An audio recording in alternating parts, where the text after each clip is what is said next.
योग आयुर्वेद में आपका पुनः स्वागत करता हूं एक नई वनस्पतीय जानकारी के साथ। तो दोस्तों, ऐसी बहुत सारी वनस्पतियां होती हैं जिनके बारे में हम नहीं जानते और उनको उखाड़ कर हम फेंक देते हैं या उनको हम ऐसे ही छोड़ देते हैं क्योंकि हम उनके औषधीय गुणों से अवगत नहीं होते। तो एक ऐसी ही जड़ी बूटी है जिसको हम नागरमोथा के नाम से जानते हैं, जो साल के 12 मास आपको देखने को मिल जाती है और ये बारिश के मौसम में ज़्यादा उगती है। तो इस नागरमोथा के बहुत सारे औषधीय गुण, फायदे और इसके उपयोग हैं। तो जानते हैं इस नागरमोथा के बारे में।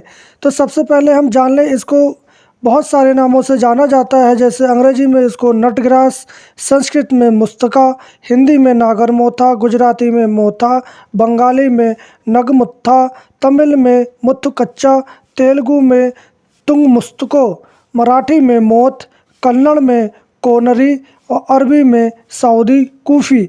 आप अपने क्षेत्र में इसको किस नाम से जानते हैं, आप हमें कमेंट बॉक्स में जाके बता सकते हैं। तो आप इस नागरमोथा का थोड़ा परिचय देख लें। ये नागरमोथा समस्त भारत के जलीय तथा आर्द्र प्रदेशों में देखने को मिल जाता है। ये अधिकांश नालों या नदियों के किनारे या जलाशयों के किनारे नमी भूमि पर पैदा होता है।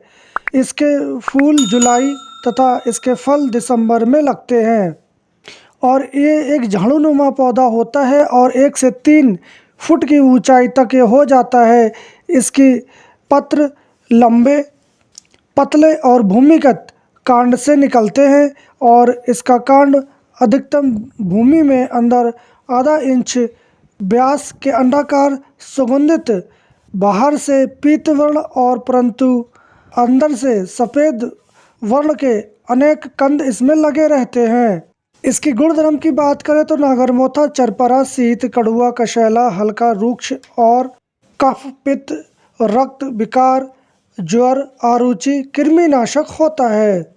आप ऐसी ही जड़ी बूटियों या वनस्पतियों की जानकारी चाहते हैं तो आप हमारे चैनल को सब्सक्राइब करें और बेल आइकन को ऑल पर क्लिक करें ताकि आने वाली जानकारी आपको सबसे पहले मिल सके।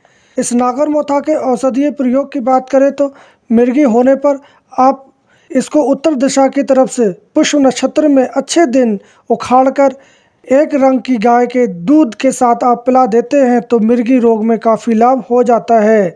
जिन स्त्रियों के दूध में वृद्धि नहीं होती या प्रसव के बाद दूध नहीं उतरता, वो लोग इस नागरमोथा को जल में उबालकर पिलाने से स्त्रियों का दूध बढ़ता है और दूध शुद्ध भी हो जाता है। क्षय या तपेदिक रोग होने पर ज़्यादातर खांसी आती है और रुकती नहीं है, तो ऐसे में आप इस नागर, पीपली, मुनक्का और बड़ी कटहरी को अच्छे पके फलों को बराबर मात्रा में लेकर और इसको भली प्रकार घोटकर घी और शहद के साथ आप चटाते हैं तो आपका जो क्षय काश है वो शांत हो जाता है। पेट में कीड़े होना एक आम समस्या है, तो आप ऐसे में 10 से 20 ग्राम चूर्ण इस नागरमोथा का आप देते हैं तो आपके पेट के कीड़े भी नष्ट हो जाते हैं। इस नागरमोथा में बवन का भी गुण होता है, तो नागरमोथा, इंद्रजौ, मैनफल, मुलेठी इन सबको सम मात्रा में लेकर कूट पीस कर आप कपट छन कर लें और इस चूर्ण को शहद में मिलाकर आप सेवन कराते हैं तो आपका बमन या उल्टी हो जाती है। अतिसार या दस्त हो जाने पर आप इसकी जड़ का प्रयोग करते हैं तो आपका अतिसार में काफ़ी लाभ होता है। जिन स्त्रियों को मासिक धर्म ठीक से नहीं आते या ठीक प्रकार से नहीं होते, वो इस नागरमोथा को पीसकर गुड़ में मिलाकर चने के बराबर गोलियां बना लें और 2 गोलियां सुबह शाम खिला देते हैं तो उनका मासिक धर्म ठीक से आने लगता है। प्रमेह रोग में नागरमोथा, दारू हल्दी, देवदारू, त्रिफला इन चारों को द्रव्यों को आप समान मात्रा में लेकर इनका क्वाथ बनाकर आप पिलाते हैं तो आप देखेंगे कि प्रमेह रोग जड़ से नष्ट हो जाता है।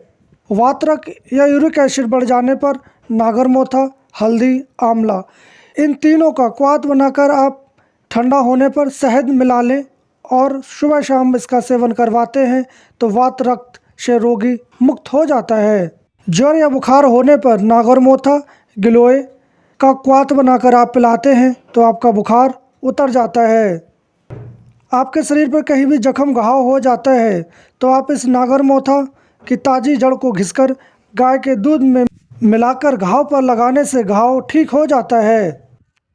पसीना ज़्यादा आना या मुख से लार गिरना आदि समस्याओं में आप इसका जड़ और कंद दोनों को क्वाथ बनाकर आप पिलाते हैं तो आपका पसीना व मूत्र ठीक प्रकार से आता है और आपके मुख से जो लार गिरती है वो लार गिरना भी बंद हो जाती है। एक इसका और भी अच्छा प्रयोग है, अगर आपको ताज़ा नागरमोथा मिल जाए तो आप इसको पीसकर स्त्रियों के स्तन पर लेप करते हैं तो उनके स्तन दूध में वृद्धि हो जाती है। ये घुटनों के दर्द के लिए भी रामबाण औषधि मानी जाती है। ऐसा माना जाता है कि राजस्थान के भरतपुर जिला में बयाना एक जगह है जहां घुटनों के दर्दों होने पर वहां एक वैद्य इस नागरमोथा की जड़ के कैप्सूल भर के सुबह शाम खिलाने को देता है और उसके खाने से जो घुटनों का दर्द है वो ठीक हो जाता है।